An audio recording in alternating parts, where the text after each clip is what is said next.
दोस्तों, वक्फों के बाद दोबारा सांस ले लेके बनियाल साहब आ रहे हैं। पीछे से हट हट के टकरे मार रहे हैं। ये जो लास्ट टाइम आए थे उनका एम क्या था, जरा गौर फरमाइएगा। उन्होंने आके क्वेश्चन किया है कि जब इलेक्शन हुआ है तो जो मेंबरान थे क्यू लीग के, इनको लेटर मिल चुका था चौधरी साहब का। अब ये क्वेश्चन क्यों किया उन्होंने, इस पर गौर कीजिएगा।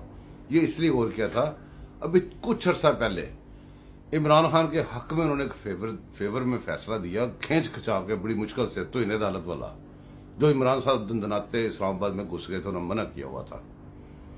तो वहां पे इसी बंदियाल ने कहा था कि इमरान खान को शायद वो लेटर ना मिला, उसको खबर ही ना पहुंची हो। अब यही फार्मूला इधर यूज करना चाह रहा था, वो भी नाकाम हो गया, क्योंकि वो हर बंदे ने वहां पे खड़े हुए शोर कर दिया उन्होंने, जनाब वो सारा पता है सीजे वो बंदे आप भी मेरे लिए मानते ही पे ने कि सानू मिले ऐसे लेटर। चलो खैर, अब इससे आगे चले। वो कह रहा है आपको कि ये जो इन लोगों ने, इनको अगर मैं छोड़ देता हूं, अभी फुल कोर्ट बेंच नहीं बना सकता। उसको पता है फुल कोर्ट बेंच बना तो बहुत सारे केस गिर जाएंगे नीचे और ये जलीलो ख्वार हो जाएगा फुल कोर्ट बेंच में। ये जो तीनों जज जलीलो ख्वार हो जाएंगे, इनके नंगे हो जाएंगे ये पूरे। वो तो इन्होंने बनाना नहीं, ये तो मरेंगे, वो वहां तक नहीं जाने देंगे बात को। कोई दरमियानी रास्ता करेंगे, हमजा शहबाज को एक्सेप्ट कर लेंगे, लेकिन वो फुल कोर्ट वाले पास मेरे ख्याल में नहीं जाएंगे। मेरी ऑब्जर्वेशन है।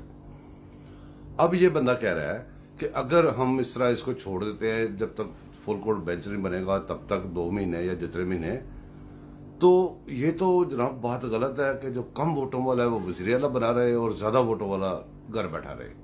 नहीं जनाब, ऐसे बात नहीं है। जजेस इस तरह नहीं सोच सकते। वो किस तरह, इस तरह ये सबूत है आपके बाइस होने का। आप ये बात इस तरह नहीं सोच सकते कि अगर फैसला अपोजिट आया तो नाहल बंदा इतनी देर उधर अफगान में बैठा रहेगा, बेशक वज़ीर आला बन के बैठे, बेशक वैसे बैठे, वो भी तो गलत है ना।